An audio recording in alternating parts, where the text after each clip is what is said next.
Welcome to Envision Radio from the United Way of Greater Charlottesville and City of Promise, News Radio 98.9, 1070 AM WINA.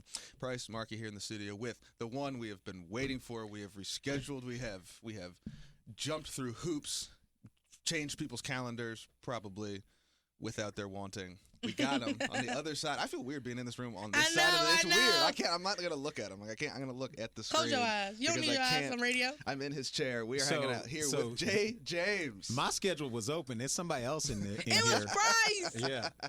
Listen, I was gone for a very short period of time. It just happened to be this one. I wanted to be here for this one. Absolutely. Not that I don't want to be on all the other ones. everyone else is cool too. But what's up, man? Hey, it's good to see y'all. I always appreciate hearing what y'all are doing and these really impactful conversations. I know that I'm just helping you get to the holiday, and I'm happy to do that. But y'all have a lot of impactful, in all seriousness, conversations with people making a difference in this community. And I encourage people to subscribe to the podcast, as Price always says at the end. But it's good to see y'all. Thanks for hanging out with us. Yeah. I feel like we took too long to get, how did we miss him for 4 years? Because he was here. He was just always here. I would say that you never see the thing in front of you. That's right. That's how you lose things. That's right. We can always blame President Cooper. Yes. I still haven't gotten used to that. Oh, I didn't know who that was. I was just pretending. Oh, you mean Robbie? Yes. I said, oh, yes. Maybe that's the governor. Robbie Cooper. Yes. There it is. Newly minted. Well, cool. So, look, people are obviously very familiar with you and your work, but tell us a little bit. I don't even know. Give us the Spark Notes version of the backstory. Tell us about young Jay. Yeah, so both of my parents, my mother's from Newport News, Virginia. My father's from Fluvanna County, and they met at UVA in 1972. Right on. My father was, I think he was the first from his family to pursue higher education after leaving Fluvanna County High School, and he was one of 9. My mom was one of 14. Lord. Those ages have such large numbers. Yes. My grandmother had 6, and you just said 14, and I was like, 14? My grandmother was 40 when she had my mom, and my granddad was 50. My granddad was born in 1903. So my mom was she was literally going to high school with her nieces and nephews. Yeah. Because of her. Yeah, I've had situations like that too. Yeah. So my father from Fluvanna County, all the Jameses in Fluvanna. So if there's anybody from Fluvanna and last name James, they're going to be related to me. Right. And so they met at UVA, and then they graduated in 76. My mom was in the 3rd class of women at UVA. And my dad was part of the founding charter of the Sigma fraternity at UVA. Hey. And my mom was the founding charter of the AKAs at UVA. So my family, a lot of history there. Both my sister, my younger sister, and I went to UVA. But so I was, here I come in 1978. Grew up in Fairfax County, Virginia. Went to Robinson Secondary School. Mm-hmm. Came down here in 1996 to UVA, and I've been here ever since. And so that's where it is. Did you feel pressure from them to continue the UVA thing? So it's a funny story. I wanted to go to Florida State. And the only reason the only reason, and this is ironic that we're having this conversation. The only reason I wanted to go to Florida State was because of how good they were good at football. Sure. And I didn't play football. I just wanted to go because I thought party, good school, football. Yeah, sure. And I remember having a conversation with my mother that only mothers can have. Right. And she said, son, you're not going to be flying home on holidays. Right. She said, you're going to UVA. Now, for her to say that, right, for me to look at it, that shows you how naive I was. So I'm the quality of school of UVA, it had not hit me at the moment. I was 17 and stupid, but my mother was not. And so a dual major from UVA, she majored in French and Spanish. And yeah, she's trilingual. She's ridiculous. Wow. Yeah. So this apple fell far from the tree. Just so you know. You don't speak any more languages, I can Jay? do Spanish, un poquito, but that's about. Okay. So anyway, all that being said, she looked at me. She said, "You're not doing that." And I thank God for her wisdom because I had an amazing time at UVA. We can talk about that. But she was at the time a single mom. We were not taking out loans, so she was working to put me through college by herself. I didn't come out of college with debt because of her. Wow. And she so she deserves all the accolades as a single mom raising me and my 2 sisters. up in Northern Virginia, very expensive, highly competitive. Like Nova? And Northern Virginia is where she accomplished it. And so she put me through school. And, we even had that conversation when I was in school where I was bringing home a 2.7 grade point average in my first semester. And she was like, listen here, this is my money. Come on. You need to. The transitions are hard. I feel like that first semester, you're allowed a little leeway. Yeah.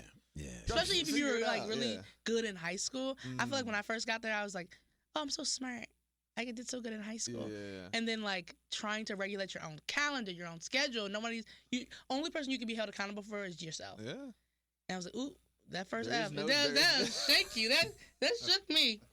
Yes. I said, oh no. There are no checks and balances. My D in Psych 101 in Professor Kubavi's class. Okay. Yeah. That Shout that out. got my attention. Shout out Kubavi. Yes. What was the first F for you? What was it? I think it was a religious studies class. Okay. Yeah, it was like a Western religions. Oof. I was like, I got it. Yeah. Bible. I went to church. I went to church. So ironically, I'm a religious studies major from okay. UVA. Yeah. I need your help. Yeah, I've been there for you. Yeah, that's good. Wow. So you come out of UVA, and then do you leave and come back? Do you stay all the way through? I mean, has Charlottesville been your home since you landed? It's been my home. I couch surfed in 2000 for a couple of months. I went home very briefly, and this was around the time that I had interned at the radio stations, starting in 1998, my last couple of years of college. So I really wanted a job here. I loved what we were doing. There was no job, so I kind of was like, I remember staying at different friends' houses while I was trying to figure out what I wanted to do, and thankfully, I ended up getting a part-time opportunity in the fall of 2000 after I graduated, which became a full-time opportunity here at the radio station in December of 2000. I've been here ever since. It's so crazy. Because I think people thought that the radio was, I feel like 20 years ago, people were like, radio's dead, TV's it.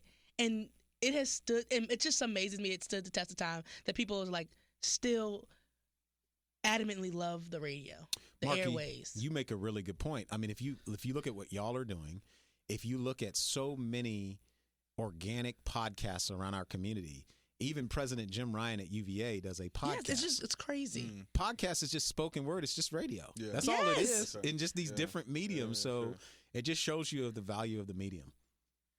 How did you make it from? I mean, so you said you're a religious studies major. At what point did you decide that was not gonna? I mean, how does that happen? How does that translate into ending up interning and working at a radio station? Did you flirt with?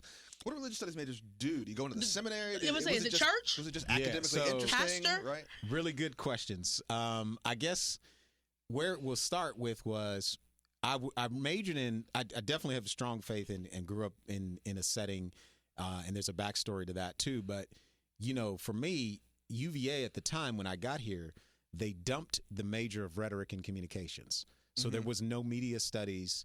So there was nothing for anybody who was interested in any type of media. So I had to pick a major that I was interested in, and because I had a faith background, I was like, well, let's do religion. And at the time, it still is. It's a great department. So I remember professors like Professor Wilkins, who taught the history of Christianity, or Cynthia Hola Fatan, who taught indigenous religions. I took a course with her too. Benjamin Some of you have been Ray. here a long time. Yeah. Baton, yeah. Don't Ben let your Ray experts was the go, chair. yeah. So, I mean, just good opportunities I was looking for a liberal arts major that I could be expressive and work on communications, which it afforded me. And then growing up in church, you entertained the prospect of, I never thought about going to seminary or doing anything like that. That just was not my scene. But where could I use the religion major? It really just came down to what are the communication skills you got from it, right? The experience. And then, going from there. But I never thought about a career necessarily per se based on a religion degree. At the time I was coming out of school, which is probably still true today, it was just like, you major in something you're interested in. 90% of people do something different than what they major in. Yes. And that was where it was. But I don't know if I got that lesson when people were like, you need to major in, you can only do doctor, engineer, or lawyer. I feel like they're telling people now not to major in something you're interested in, but major in the thing that makes you money, which I think is a big disconnect. Well, the world has changed a lot. Yeah. I didn't do that. I didn't listen. Even in the intervening, sort of 20 years, right? And you think about, I know a lot of very smart, William & Mary educated liberal arts majors who took unpaid internships. right? It's just the world is shifted into that thing where a lot of the jobs are in as technology proliferates and Yeah. things like that. You're saying you can get a really good job as a software engineer. You can get a less good job as like a classics major from William and Mary. Right. Right? Now, I don't know if that's here, there, or anywhere, but I felt that coming out where a lot of the folks who were going off to do things, majored in finance, medicine, da-da-da, the smartest people who were like, oh yeah, I majored in medieval theology. I was like, cool, man, you're brilliant. What did you major in? Good luck. Behavioral economics. Oh, okay. So Yeah. he's Is that reading? Is it like reading Here's people? the short Because story. now I'm scared. It is a combination of economics and psychology because I got to William and Mary Finance, Professor Guthrie, and said, oh no. Oh, so you Oh, originally wanted to do no. finance. I was gonna do like a pure business degree Okay. through the business school. I got to that finance class. I said, "Uh-oh." so son of two educators. Yeah. You see, I said, I'm not gonna do that. Like I can't do that. And so at the time, William and Mary didn't have like a traditional ad program, like advertising program, so like graphic design, da-da-da. And so I managed to talk the dean of the business school into letting me basically take 2 tracks, take like enough business classes. So I took accounting, I took consumer behavior, I took economics. But then once we got to like finance, calculus, the math stuff, I jumped into the psych program. Okay. And so it took like psychology of decision theory and like all that kind of stuff, and then met in the middle. And Okay. thank God for Freakonomics because it was coming out. Are you at saying the, freak? Yeah, Freakonomics. So it's this book that was coming out when I was Oh. graduating college in like 2011, and it became popular enough that people were like, "Oh, cool, this can be a thing." Okay. And exactly what that is was a journalist and and an economist were talking about kind of like what became the field of behavioral economics. It was like, how do we combine like the theories of psychology with economic theories and then make decisions about like, why would people drive 2 miles down the road to save 5 cents on gas? Things like that. Okay. But you wouldn't drive the same 2 miles down the road to save an equal amount of money on a television. Why is that? Right? So there's all of this kind of stuff that got wrapped into it.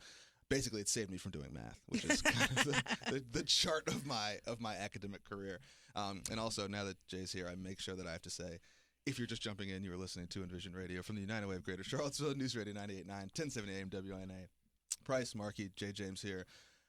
So talk a little bit about, we'll go forwards to go backwards. So obviously strong faith background, and you do a bunch of work and have for a long time with the Bridge Ministry. So talk a little bit about your work with them, how you got started in that, and even what's happening today. it was all family. One of the reasons I'm such a big advocate for the Bridge is because our family was served by the organization. So the reason my mother was a single parent is she and my father divorced in 1990. And my father, there was a history of alcoholism generationally in my father's family in Fluvanna County. They dirt floors, outhouses, just object poverty, just a lot of challenges that he, to his credit, he overcame to get to the University of Virginia. So I'm proud of him for that. But it didn't work out with he and my mom when I was 11. My younger sister was 6, and my youngest sister hadn't joined the family yet. She was born in 1995. So from that point, my relationship with my father began to disintegrate, and to the point that when I got to 2004, we didn't have an estranged relationship. We just weren't really that close, and we were very close when I was younger. But in divorce and in painful times, the parent who has custody is the parent you tend to you see things from their perspective, right? And my mother, being such a hardworking, sweet person, I was angry with my father for leaving my mother. And so I had a lot of repressed stuff going on, a lot of trauma. And so 2004, my father was living in Arlington, Virginia. I was living in Charlottesville. And long story short, my father ends up suffering an alcohol-induced stroke from his alcoholism that put him in the Virginia Hospital Center, and he was in the ICU and almost died. And had my younger sister, Angel, who now is a teacher here locally, and her husband works for Abundant Life, so it's this small community. That's crazy. But had she not found him on the floor of his apartment, we would have lost him. And it happened on his 50th birthday, literally, June 16th, 2004. So at that point, the next 3 years, I'm trying to care for someone that I'm really challenged with. And I'm begrudgingly, and so there's not, when I look back on it, I really did not serve him to the level that I feel like I'm called to serve him, because he's my father, regardless of what happened between us. Nobody's perfect, but I didn't realize that at the time, right? So I'm like angry and bitter, and and everybody's patting me on the back. Oh, you're taking care of your dad. You're such a good son, and they didn't realize on the inside, I was hating every minute of it. Right. There was no integrity, there. I was just, well, this is what I have to do. This is what I should do. And so a guy named William Washington, who has worked with thousands in our community, who's the founder and executive director of the Bridge, we were going to the same church at the time, and he could see. One day I was walking out of the church. Now, get this right, this image. I'm leaving the church service, right? Supposed to be uplifted, praising the Lord. I'm leaving the church service, and I got this angry disposition, and I'm frustrated. And my father struggled with his balance and equilibrium from the brain damage from the stroke. So he's about 10 feet behind me, just doing his best to keep up with me. And Mr. Washington looked at us, and he could see we needed help, right? Like, I had tried to get my dad housing. I had him live with me. Nothing worked. He couldn't work. I was sinking. And he approached me. He said, I think your father should be with us. I can put him in my program. And it changed my life. So my father then became a client of the Bridge for the next 10 years. Wow. In what capacity? I mean, just behavioral health, helping him through his issues, because he really couldn't work. I mean, he had suffered some things, but I mean, he was still all there mentally, but there were a number of challenges with him. Socially, he had lost some of his sensitivity. Not that he had developed any type of Asperger's, but there were similar dynamics going on. He just was not aware of things that he would do or say. And so he was at the Bridge. And every day I started volunteering at the Bridge about 5 years in, around 2012. And I would see my dad every day, down there. Yeah. And my dad stayed there from 2007 to early 2018, moved back to Charlottesville.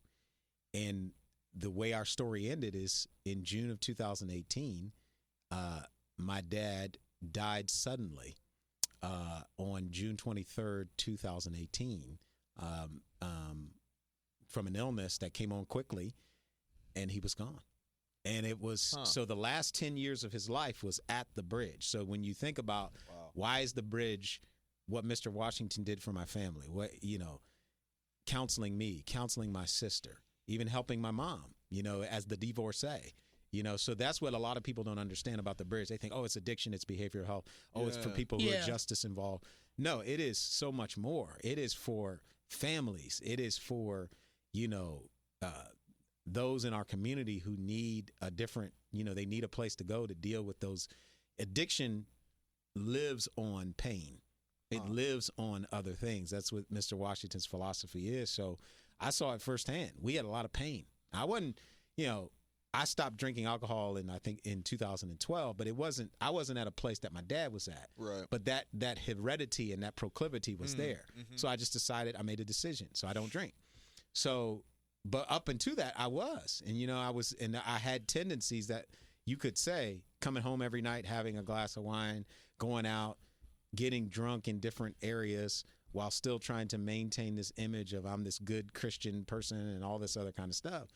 So Mr. Washington helped me in my personal development to develop integrity, to be someone who is a man of his word, to not project necessarily an image of someone who wants to do right, but to work on doing right. Even in my life as a related client, not as a direct client. Mm-hmm. So I benefited from volunteering. I benefited from watching my dad, and I will be an advocate for this program for the rest of my life because it is so much more than just a treatment program. It is an opportunity for lives to change. Does the program? Do you have long-standing clients for 5+ Not to that years? level. That was 5 unique. years? Okay. Yeah. So the program it was over its history has been in 18 months. So okay. 12 months at an inpatient facility, followed by 6 months in transitional housing, and the Bridge will find you full-time employment. It'll give you a number of skills, trades. Sure. And recently, Mr. Washington has decided to make it a 6 to 12 month, just because the mental health and the issues that are going on, people are just not as inclined. They need long-term, but when they see 18 months, it would scare them off. Yeah, that's what's all now. Interesting. Okay. If they need more time, they can have it. But right. He's just trying to adjust to the times. I'm curious to see all of us are either doing or certainly involved in what we would consider sort of pro-social pursuits. I have this conversation a lot with folks about, a program like this, which is really targeted at folks who need varying degrees of help. Some a lot, some a little nudge, right? But some there's a certain depth to it. The folks United Way works with, the families that City of Promise works with. We think about this a lot, and I'd love all of your take on it of like, how do you run an organization, a program, an initiative that is meant to be human focused, that also has to exist in the context of like a business, right? Because as you're aware, as the Bridge is aware, like you have to raise money and you have to demonstrate that the thing works, right? But how do you do that in the context of saying we are focused on people who have addiction issues, who have interpersonal issues, who have violence issues? It's really hard and really expensive and takes a lot of time to do this right. We can't do it with 5,000 people. We can't do it in 3 weeks, right? And I feel that push and pull a lot of like, at what point do you draw the boundary to say working with that person who we know needs help might be, for lack of a less grotesque term, bad for business, right? And I feel that very deeply, right? And I'm thinking about that in the context of your father, if we're saying we have a 6-month program and 10 years later, right? They're like, all right, cool. Like, okay.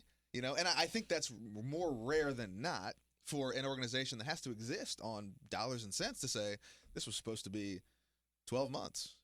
We're in month 112, and we're just going to keep going until we feel like it works, right?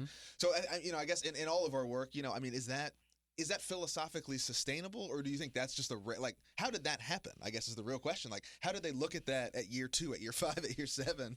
And say, I guess we're just going to keep rolling. Well, there has to be, there's an interesting dichotomy to your point, and I think we are all aware of it, because Marky at the United Way, you at City of Promise, a lot of what you all do is driven by your principles. It's driven by your belief in hope and opportunity for people to have a better life, right? And then there's a system you use to help them accomplish that. So with the Bridge, it's a foundation of Mr. Washington was shot by his father at the age of 14, who was an alcoholic. Wow. So that trauma put him in the streets of Charlottesville, where he was homeless, and he was, fighting for food. And then in order to get a meal, a drug dealer recruits him and says, hey, I'll give you a meal if you go take this package over to this person. A few years later, he's facing 17 years in the penitentiary. Oh, so yeah. His life change motivated him to love other people the way that he was loved by others. And so I think what I'm getting at is the foundation has to be, he often says this, it can't be about checking a box so we can get a subsidy. Because, it can't be like, well, we serve this many people in our annual report. No, how are their lives different? Did they change? Did they, and one of the great things about the United Way with some of the leadership there that I've experienced is they will hold you accountable. No question about it. Like, they want to know, are lives being changed? CACF is good at this too. Like, they are and Brennan and Ebony Bug and their leader, they'll say, it's great that you can do an application, but it's the lives change, not the volume of the people and how many people you served and all this. So I think at the foundation of it all, what he's saying is, I love these people, so I'm going to suffer to make sure that they have the best chance at life, no matter how long it takes.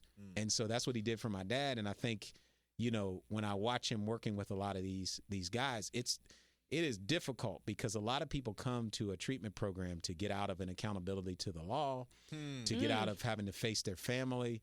Their family wants them to come. They don't really want to come. Right. And then eventually they realize that they need it, but it takes time. Sure. And I think the last thing he demonstrates to me on a regular basis is, and I never would have attributed this, but he said, in order to change a life, it takes a life. And so he has, for all those he has served, he has really had to sacrifice himself, in the times, the 7 to 8 years where, he didn't take a paycheck to sustain the nonprofit, to make that personal sacrifice, or over the 30 years, over 90% of the time, he's taking justice-involved clients being ordered to his program by the court, but receiving no funding or support from the judicial system and having to go out and hustle, right? So why would he do all of that? Because for him, it is more about that person's life being successful than running a business. It is what you would call a labor of love. So that if that's the case, he's not going he's not going to pass them through. He's not going to push them through. So if they're not doing well, he's going to tell everybody they're not doing well. They're not going to make it. I cannot put them back in our community this way. But conversely, when we have all these systematic issues in these systems, in the justice system and other systems that say, hey, listen, you have served a year and a half. It's nothing more we got for you. Time to go. Right? And doesn't matter if you're ready, doesn't matter, this is the accountability to the crime. And one of our local judges, I remember he said this from the bench. He says, often what we do is we release you, give you 30 days of medication, and say good luck. Right? And so I think the difference is it's got to be about loving the person, seeing the person. The last thing I'll tell both of you he will say to me is, if I have 50 guys in my program, I got 50 different programs. Sure. Because I customize for each person what they need. But at the end of it all, we're going to go back to church. Love covers a multitude of sins. Love conquers all. Yeah, and there's a quote by it's not James Baldwin, but it says that this world is held together by a very few people that are showing love. Like, it is, those people are showing so much love to the rest of us. But there are so very few that it's holding this world together. Their kindness and empathy towards others is holding this world together. I can't remember the direct quote, but I think it's powerful. Love is always powerful. And please don't ask me that, because I'm bad at business, Price. Well, I always say I'm I'm bad just at saying. business, and I already told you if the money, if they want to see how it's helping people. And I told you it helped somebody. I can't give you the numbers besides the fact that it helped somebody. And here go the person to help. And I'm sorry, I can't help thousands of people. Give me the $1,000 million. I don't know what to say. Yeah. I'm terrible at business. That's part of the question, right? And I think that's part of a particular issue that I know we've talked about a lot, is that you are relying on sort of the individual agency of what is a pretty small amount of people or of organizations, right? So how, and as people who are, we live here and have sort of different angles but on similar work, like, how does that work in a system that doesn't always appear to reinforce that, right? If we're saying that we're sending people to this program without enough resources for them to do it well, and we're just like, hope he figures it out, right? Like, how do we get to a point where we're not just passing the hot potato around until either someone gets lucky and figures it out, or the ball gets dropped? Because that's what happens. I mean, that's how we end up in these cycles, right? Of like those guys who come in that program without enough resources. If he can't sort them out, where is it likely they end up? They're just going right back to go. Yeah, I think the systems. I'm not advocating for fixing, but like the system, we have a problem with our funding for doing things right. Sure. Because the system is broken, and we wouldn't have to do these things if the system weren't broken. If people weren't intentionally put out by a system that wants them to fail. Sure. At every level of our society, right? Like, you grew up in a house that didn't have enough food. Sure. That's a systemic problem. That shouldn't be happening. You grew up and didn't have a home. That's intentional. They got redlining. The bank won't give your family a loan, right? Like, after the Civil War, like Reconstruction, black people were doing real good. And they say, you know what, you're doing a little too good. Wipe out your whole community, and now you in subsidized housing, right? So it's like, all that's intentional.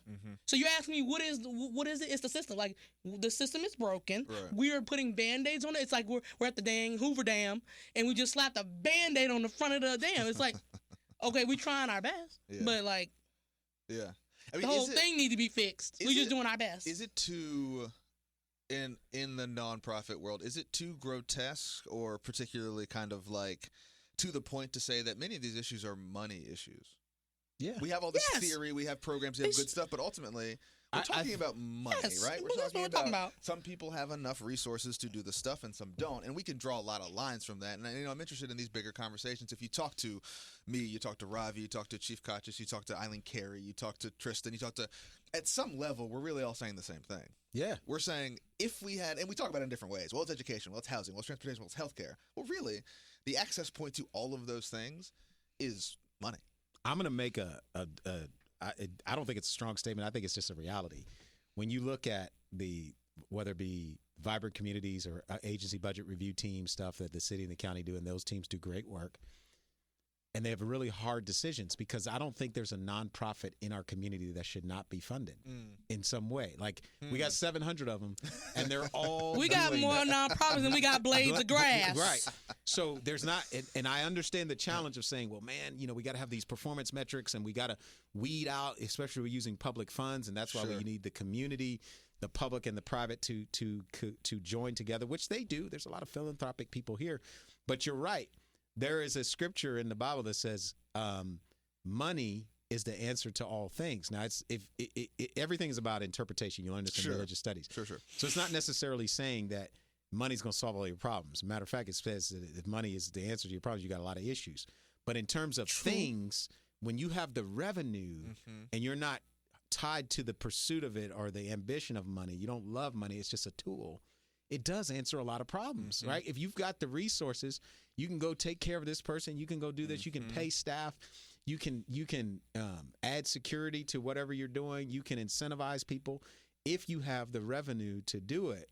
And so many nonprofits, why do they struggle financially? Why are they always on the grind? Why are they always trying to find the next opportunity to make sure that they're funded sustainably? And I would submit, if we would just focus more on investing in the service providers than some of these other things we focus on, then we could really begin to make more inroads in a lot of these different areas that we point out, and we say, oh man, this is an issue, this is an issue, this is an issue. Making sure that service providers who are nonprofits who have worthwhile missions, which 99.9999% of them do, right? Because nothing is an absolute. But if we fund those, no matter who it is, we find a way to do it, even if we can't fund the whole request, but we do it, we take another step as a community in saying, look, these are the people that are on the ground that make the difference. If we support them, then our community can be supported. I'm preaching to the choir in the nonprofit space, but hopefully someone will hear this, because it's not just about the government can only do but so much. It's the people who have a heart connection. Like Marky does this because she loves the work. You do this because you love the work. You love young people reaching their goals, families being reunited, and living up to the promise, i.e. the name of your organization. So Mr. Washington wants to see lives changed and sustainable and families made whole again, and addiction not be a recovery but be overcome, right? So all these things are heart missions, and a heart mission needs support no matter what it is. So, I think Marky and I were together at a Community Computers for Kids celebration as a neighborhood champion. And again, if you look at their executive director, Kayla, it's all heart. It is all heart. It's all heart. I felt it. I didn't know her from Tom, but really? I didn't know her. I never met her. But seeing her up there about to cry for being financed for a mission that she believes in, I said, "Hold up, I gotta go see I gotta go check the website. I gotta go check the website." Yeah, no doubt, guys. Yeah. So I'm gonna say something real controversial. Okay, we should just print more money. Okay. The views expressed by Markiana Smith do not necessarily represent Envision or the. I think we should just hit reprint on the money. Listen, in that similar category, and this is an interesting conversation that I don't know if we have enough, or that we just say it as maybe bluntly as we should, but we were having this conversation off air about school renaming and renaming things, and I think we would all agree that who you idolize, who you hold up as valuable as a society says a lot about who you are. I get that. I buy that, right? You don't want to have a bunch of things named after disreputable people, after people who committed atrocities. I buy all of that, right? Now, the corollary to that, and a cogent argument to counter that would be, but the amount of money it took, did the amount of money it took to change all these names positively affect anyone's life? Are you going to say the number online? Did it help? I think it's public information, right? It is. It's public. Okay. I think they were saying between $30,000 and $50,000, right? So did that functionally change anyone's life? Did any of my little folks running around West Haven 10th and Page get better because they called their school something differently? And that's the question that I think we need to ask, right? Now, this is not an argument against it. It is to say I buy that, right? I'm a black person raising black children. I get it, right? But I think we need to interrogate that question. Did any of those kids get better? Did their families get better? Did they read better, or workforce development opportunities better? Are they not using the ER for their general practitioners? Is any of that tied?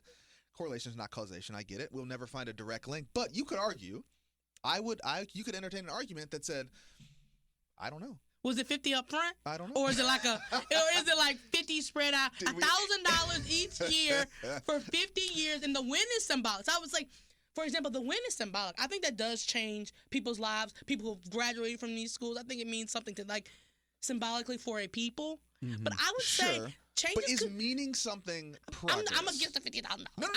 I think it's so. Maybe we meaning, can spread it out. I'm in this mode right now where I'm interested to hear from both of you of like, are we in this where we have that conversation? It matters, and someone says how, and we just go, oh, you don't think it matters? You want your school named, and I'm like, whoa, that's not what I said. I just want you to tell. I want you to be able to draw. I believe in symbolic victories. So I'll interject here to Marky's point. Symbols do matter. Symbols do matter. Words do matter. I agree. Institutional things coming down, we understand it. However, there is a mitigation in the middle of this, right? We need to do a little spread it out. Right. So one of the things that, you know, my good friend that we've talked about, Mr. Washington, right? So his grandfather was Caucasian. Mm-hmm. Mm-hmm. His father, his Caucasian grandfather married a Cherokee Indian woman. Had his father. His mother was African American. His mother's family used to be owned by his grandfather's family. Oh. So the depth, What? Yes. That's how. I mean, if you can, especially locally, thinking about how generations that the family. All my family grew up here. I'm sure somebody owned us. His Caucasian part of his family didn't marry them, right? So, how would you know? Right. So listen. So as I continue, right? So his Caucasian grandfather and his Cherokee grandmother had his father, who's Cherokee and Caucasian, who married his African American mother, and many generations back, the Caucasian part of his family owned his mother's family. Sure. That was America, right? Sure. So you have a person of diversity who raised black children, married a black woman, Mr. Washington did, right? Mm-hmm. So, but his perspective on this is one that I think is worth sharing in this moment. He is someone who very easily could say, symbols affect me, right? Mm-hmm. I have family members who are oppressed, but you know what he says? Conversely, is he says, what I learned is, he said he learned and discovered who he is. Mm-hmm. And he said, I will not allow a statue or a symbol to define me. I know who I am. And so there's two pool parts to this. There are so many kids who don't know who they are because of the systemic damage, and the symbols can be helpful. Sure. So there's an opportunity maybe to combine the mission and say, if we change the name, fine. But if we don't, let's help these kids learn who they are.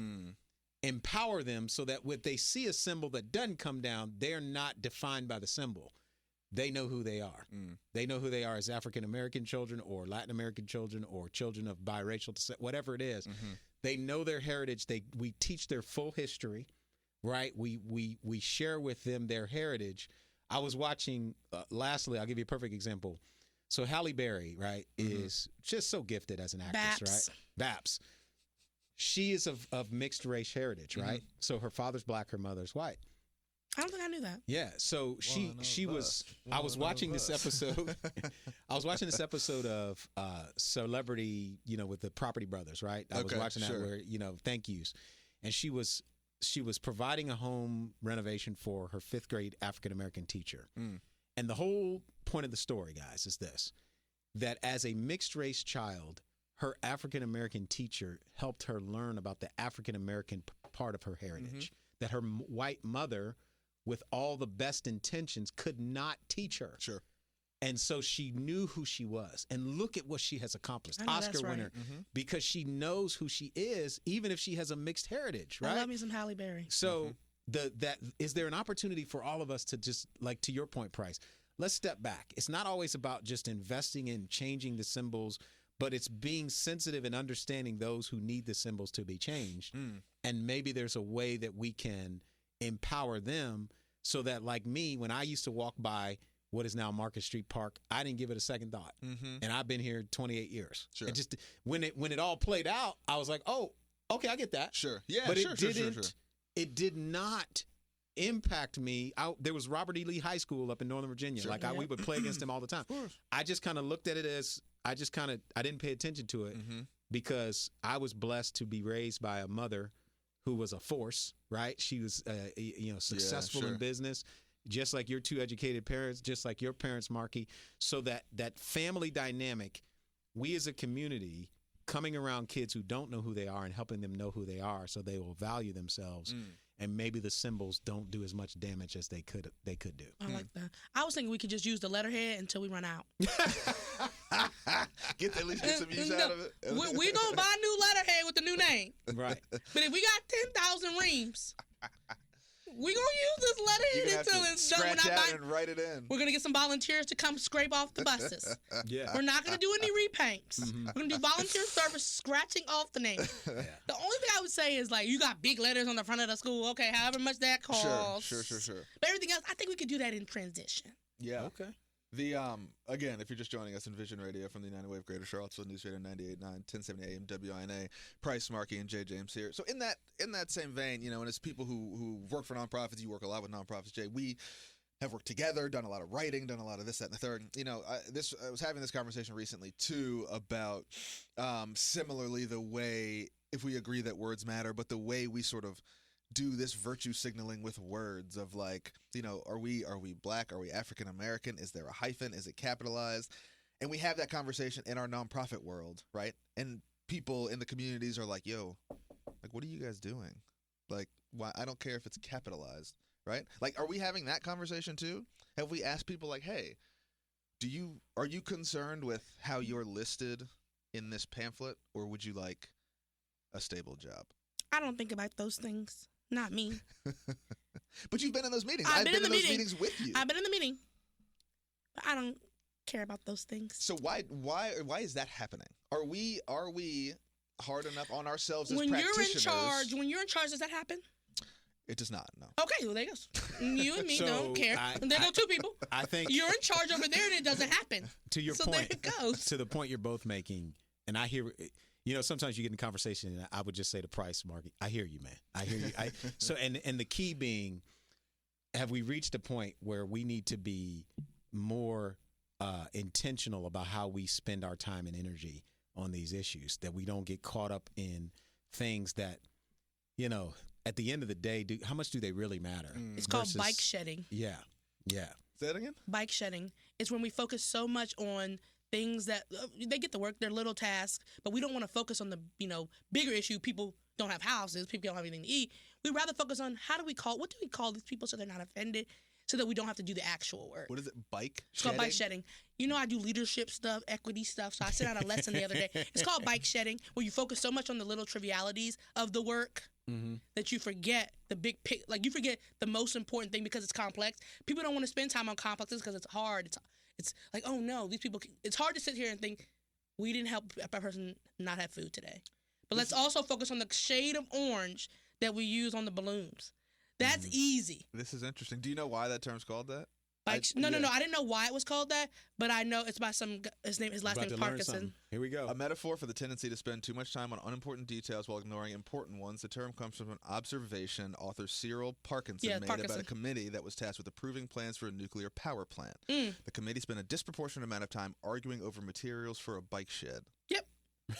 we are all we're in these meetings talking about bikes, the color of the bike shed. I love this. I'm using that. That's incredible. Yeah, I love that. I love that too. It's really, I think, and again, to bring it full circle, Envision is a vessel and a mechanism that you guys do and have done for 170 episodes, whatever it is, to have those conversations, to stimulate that community conversation in Charlottesville, Virginia, about let's stop bike shedding in the city council. Let's stop bike shedding in the Albemarle County Board of Supervisors. Let's start bike shedding at the University of Virginia.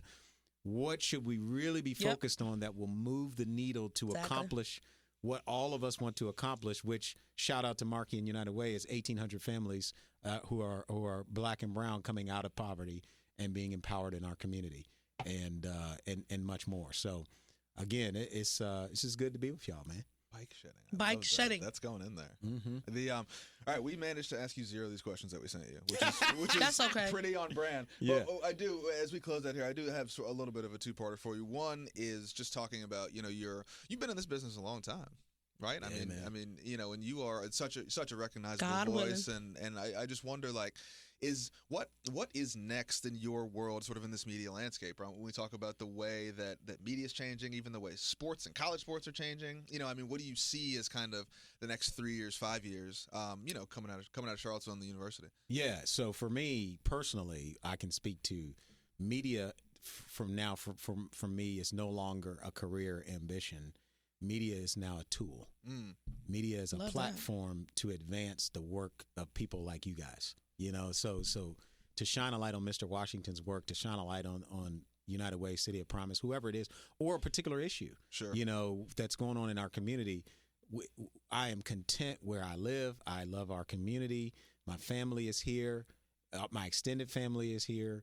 There was a time when I was younger that maybe I would have said, oh, man, and I even tried. I tried to get to Los Angeles and Power 106 or get to Baltimore or get to Washington, D.C., and it never worked. And, I tend to believe in Providence that there's a greater purpose, because the way media is now, you can reach the world from Charlottesville. Mm-hmm. Sure. That's And, right. and since Charlottesville was put on the world stage for the wrong reasons, Right. we can reach the That's world true. for the right reasons. That's right. With a lot of these conversations that we're having in our city. I got one more. You good? I keep a tight ship Listen, around here. This is it. I'm trying to figure out. This is what we do in radio in our last 30 seconds. Yeah, that's right. That's Bryce right. know me. Listen, I just want to know, sort of, as your work continues, and as someone again with who's recognizable with a platform. I mean, how do you see, what's next for the Bridges work, right? And how do you live in those two spaces of, like, doing the sports thing, which is obviously, it's still very interrogative, but it's lighter and it's different. But then there's this hard hitting community stuff, which was that. I guess the question is, as you approached this from a media landscape, did you think you would end up there? Did you think you would end up in this place that was very community focused, that was issue focused, or were you expecting to be like, hey, I'm gonna go do, a sports thing. I'm gonna go, talk about UVA. I'm gonna talk about sports. That'll be cool. But you've created this duality whereby you're doing that, but you're also heavily involved in this really pro-social pursuit. Well, it goes back to the testimony of it, right, guys? So I had a need that put me into this type of an environment around these social pursuits, because my family and I had a need. So we became face to face with what a lot of other families were dealing with that I was not paying attention to. So from that, I pivot. Yeah, there was a time I wanted to do the big sports thing and, all that. Mm-hmm. And I think now what's next for the Bridge and what's next for me is, as we amplify Mr. Washington's work, it can be replicated, hopefully in other communities, so that more people can be served with a model that I believe can change a lot of lives. And I think we have a lot of those in Charlottesville that if we come together, we can share with this country, that we can make some differences. Very quickly, how do people keep up with the work of the Bridge and the work here at Charlottesville Radio Group? Well, Charlottesville Radio Group is whatever. So everybody knows where the radio stations are, and CVilleRightNow.com. But for the Bridge, it's just bridgeministry.info. That's where you can get all the information about the Bridge, and Executive Director William Washington, and you just all about, it's for men 18 and up, and also cares for their families, and so there's a lot there. But bridgeministry.info, and always open and ready to help. That's a wrap on that. Big thanks to Jay James. If you have ideas for the show or want to get in touch with us, you can check us out on social media at United Way Seville, at City of Promise, or drop us a note in vision at UnitedWaySeville.org. Again, make sure you follow along, bridgeministry.info, and obviously CharlottesvilleRadiogroup.com. And what is it, SevilleRightNow.com? SevilleRightNow.com. SevilleRightNow.com. We get support on the show from the folks at the United Way. And if you like what you hear, share it with your friends. Subscribe on your favorite podcast platform for new episodes every week. And of course, best way to keep us doing the work that we do, make a contribution to the Bridge, to City of Promise, to United Way, any of the other quality nonprofits here in Charlottesville doing great community-based work. Next week is Thanksgiving. Gobble, gobble. So we will not be around next week, but we'll catch you after that. Mhm. And for Marky, Price, and Jay, have a good week. Bye. Bye.